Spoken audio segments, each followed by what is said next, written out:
Hello friends, welcome to my channel Shiksha Sathiyara. दोस्त, 6 मई को जो फर्स्ट शिफ्ट में एग्ज़ाम था ALPSB 2 का वो समाप्त हो चुका है और हमें रियल ऑथेंटिक प्रश्न मिल चुके हैं। दोस्त, वीडियो को आगे बढ़ने से पहले मैं आपको बता देना चाहता हूं कि आप अगर चैनल पर नए हैं तो प्लीज़ चैनल को सब्सक्राइब करके वीडियो को लाइक करके एक शेयर कर दीजिएगा।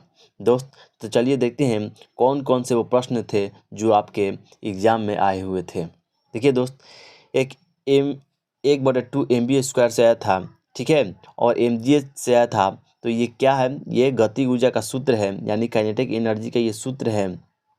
और MGH जो है वो स्थिति ऊर्जा का सूत्र है, ठीक है। तो ये मैं सारे के सारे क्वेश्चन अभी लिख के, लेकिन मैं इसी तरह से क्वेश्चन लिखकर भेजा गया हमें, और आप लोग देख लीजिए। ये एक समान गति से एग्जाम्पल आया, करंट का यूनिट जो है उससे आया, यानी धारा का यूनिट क्या आता है उससे आया, गति के कारण ऊर्जा से आया, ठीक है। फंडामेंटल यूनिट्स कितने हो, ये सारे क्वेश्चन आए हैं। तो चलिए ये सब लोग देख लीजिए। अगर इसका आप लोग PDF चाहते हैं तो हमारे चैनल को, टेलीग्राम चैनल को ज्वाइन करें, ठीक है दोस्त। तो चलिए क्वेश्चन की ओर बढ़ते हैं। देखिए पहला क्वेश्चन है, कॉपी की शॉर्टकट क्या है? देखिए कॉपी का शॉर्टकट जो होता है Ctrl+C होता है दोस्त, ठीक है। Ctrl+C होता है, ठीक है। आगे बढ़ते हैं दोस्त। पावर का फॉर्मूला क्या होता है? तो शक्ति, यानी पावर का सूत्र शक्ति बटे कार्य होता है, यानी कार्य बटे समय होता है, ठीक है। और यहीं पर P= आप लोग देख सकते हैं W/T होता है, जहाँ P क्या है? शक्ति है, और W क्या है? कार्य है, ठीक है। और T क्या है? यहाँ पर समय है।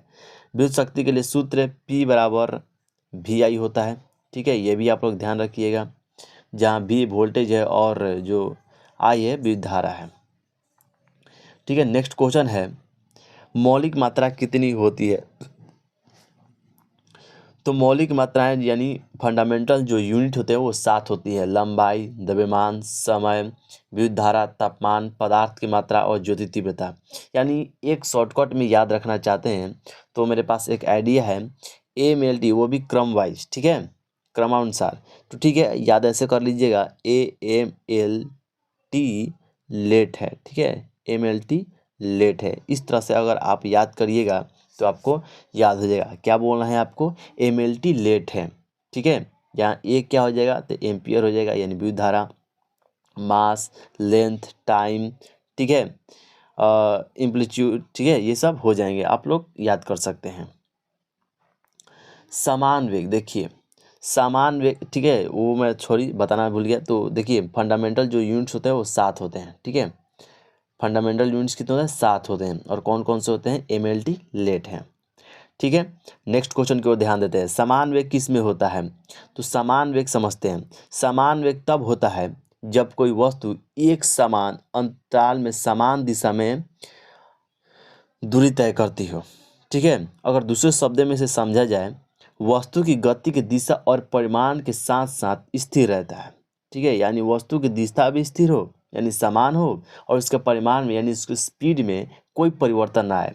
मान लीजिए सपोज दैट ये कोई कार है, ठीक है, ये कोई कार है।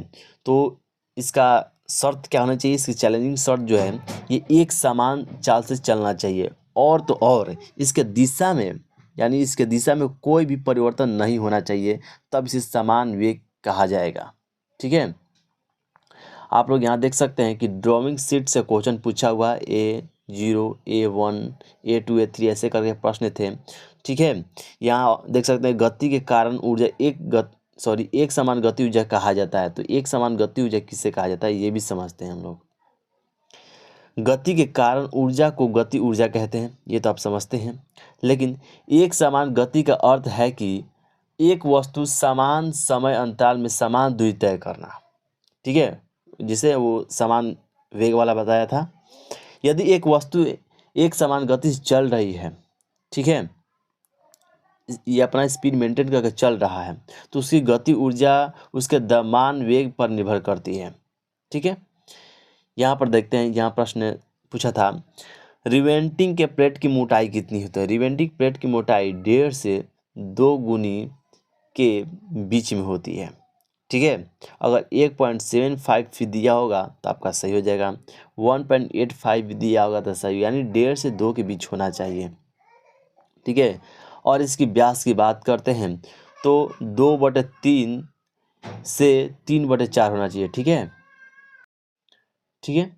और करंट की यूनिट क्या है, देखिए मैंने जिसे बताया था ऊपर की ओर कि करंट की यूनिट क्या होती है। तो करंट कहते हैं किसे, यानी धारा किसे कहते हैं।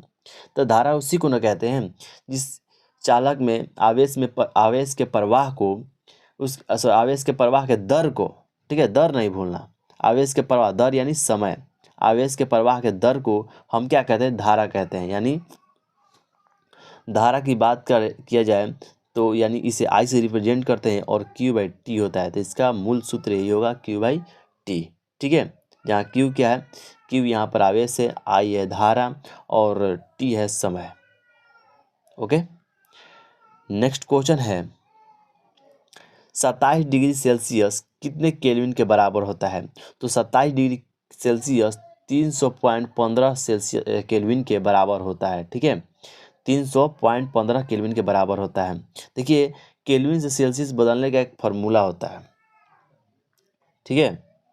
अगर केल्विन से आपको सेल्सियस में बदलना है तो आपको 273.15 सेल्सियस में जोड़ देना होगा, तब केल्विन सेल्सियस में बदल जाएगा। ठीक है। ठीक है। इतना ही हमारे प्रश्न मिला है दोस्त। अगर आपको इंफॉर्मेटिव लगी हो तो आप प्लीज़ चैनल को सब्सक्राइब करके वीडियो को लाइक कर सकते हैं। तब तक के लिए मिलते हैं नेक्स्ट एनालिसिस में दोस्त।